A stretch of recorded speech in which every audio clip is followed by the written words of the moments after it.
بسم اللہ الرحمن الرحیم، شروع اللہ کے نام سے جو بڑا مہربان نہایت رحم فرمانے والا ہے۔ محترم ناظرین و سامعین، السلام علیکم ورحمۃ اللہ وبرکاتہ۔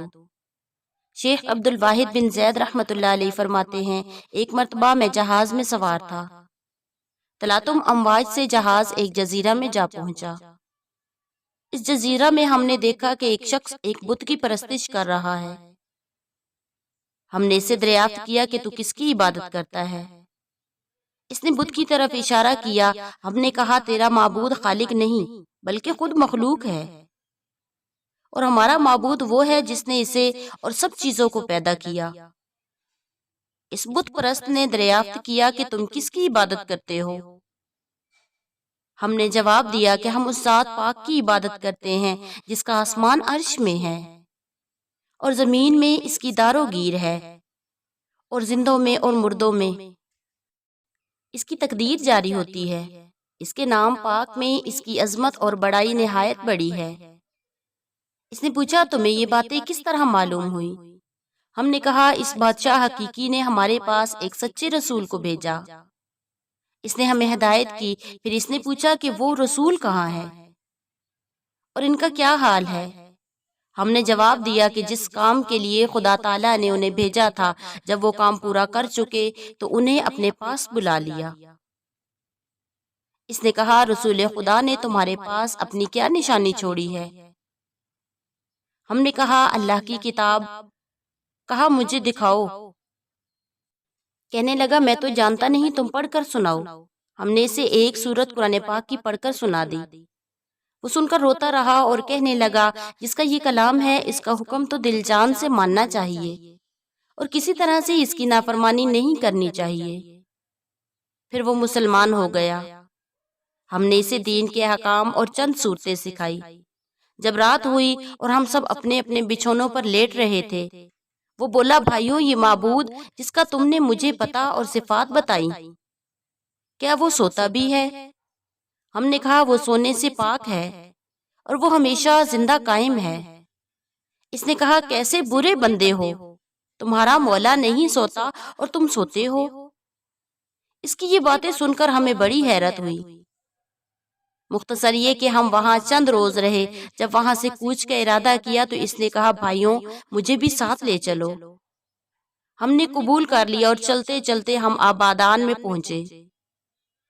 میں نے اپنے یاروں سے کہا کہ یہ ابھی نیا مسلمان ہوا ہے، اس کی کچھ مدد کرنی چاہیے۔ ہم سب نے چند درہم جمع کر کے اسے دے دیے اور کہا، اسے اپنے خرچ میں لانا۔ وہ کہنے لگا، لا الہ الا اللہ، تم تو عجب آدمی ہو، تم ہی نے تو مجھے راستہ بتایا ہے، خود ہی راہ سے بھٹک گئے۔ مجھے سخت تعجب آتا ہے کہ میں اس جزیرہ میں بت کی عبادت کیا کرتا تھا، میں اسے پہچانتا نہ تھا۔ اس وقت بھی اس نے مجھے ضائع نہیں کیا۔ پھر جب میں اسے جاننے لگا، اس کو پہچاننے لگا، تو اب وہ مجھے کس طرح ضائع کرے گا؟ 3 دن کے بعد ایک شخص نے مجھے آ کر خبر دی، وہ نو مسلم مر رہا ہے، اس کی خبر لو۔ یہ سن کر میں اس کے پاس گیا اور پوچھا کہ تجھے کیا حاجت ہے؟ کہا، کچھ نہیں، جس ذات پاک نے مجھے جزیرہ میں پہنچایا اسی نے میری سب حاجتیں پوری کر دیں۔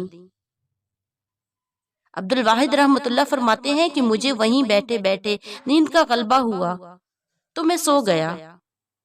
کیا دیکھتا ہوں کہ ایک سرسبز باغ ہے، اس میں ایک قبا ہے اور ایک مکلف تخت پر بیٹھا ہوا ہے۔ اس پر ایک نہایت حسین نو عمر عورت جلوہ افروز ہے۔ کہتی ہے، خدا کے لیے اس نو مسلم کو جلدی بھیجو، مجھے اس کی جدائی میں بڑی بے قراری اور بے صبری ہے۔ اتنے میں میری آنکھ کھلی تو دیکھا کہ وہ سفر آخرت کر چکا ہے۔ میں نے اسے غسل و کفن دے کر دفن کیا۔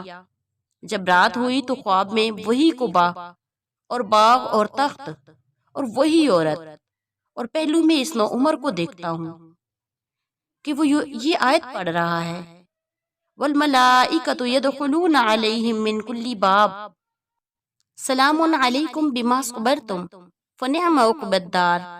سورہ رعد۔ اور فرشتے ان پر یہ کہتے ہوئے ہر دروازے سے آئیں گے کہ سلامتی ہے تم پر، بس کیا ہی اچھا بدلہ ہے آخرت کا۔ ایک صالح شخص نے اللہ کی 40 سال عبادت کی۔ ایک روز اس پر ناز کا مقام غالب ہوا تو اس کے غلبہ میں اللہ تعالیٰ کی بارگاہ میں عرض کیا، خداوند آپ نے جو کچھ میرے لیے جنت میں تیار کیا ہے اور جس قدر حوریں میرے لیے مہیا فرمائی ہیں وہ مجھے دنیا میں دکھا دیجئے۔ ابھی مناجات ختم نہ ہوئی کہ محراب پھٹی اور ایک ایسی حسین و جمیل حور نکلی کہ اگر وہ دنیا میں آ جائے تو تمام دنیا مفتون و مجنون ہو جائے۔ عابد نے پوچھا، نیک بخت تو کون ہے؟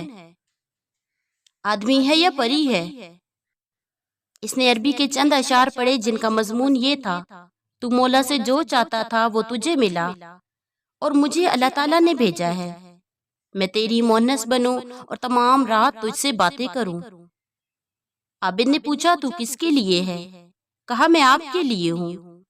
کہا، تجھ جیسی مجھے کتنے ملیں گی؟ کہا، 100، اور ہر ایک حور کی 100 خادمہ، اور ہر خادمہ کی 100 باندیاں، اور ہر باندی پر 100 انتظام کرنے والیاں۔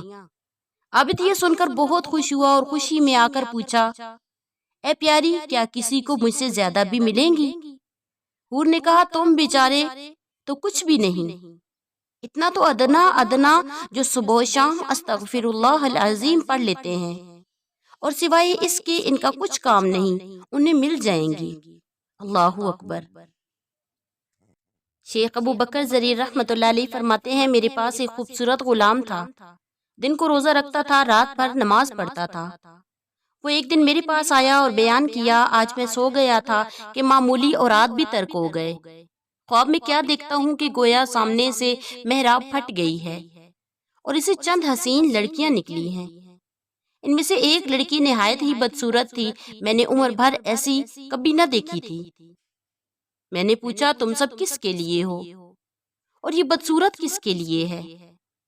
انہوں نے کہا، ہم سب تیری گزشتہ راتیں ہیں اور بری صورت والی تیری یہ آج کی رات ہے جس میں تو سوتا رہا ہے۔ اگر تو اسی رات میں مر گیا تو یہی تیرے حصے میں آئے گی۔ یہ خواب بیان کر کے اس نوجوان نے ایک چیخ ماری اور جاں بحق تسلیم ہو گیا۔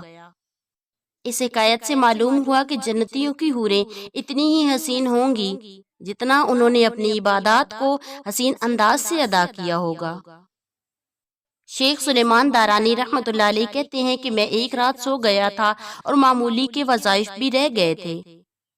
خواب میں کیا دیکھتا ہوں کہ ایک نہایت حسین حور ہے جو کہہ رہی ہے، ابو سلیمان، تم تو بڑے مزے سے سو رہے ہو اور میں تمہارے لیے 500 برس سے پرورش کی جا رہی ہوں۔ اللہ اکبر، سبحان اللہ و بحمدہ، سبحان اللہ العظیم، واللہ اعلم۔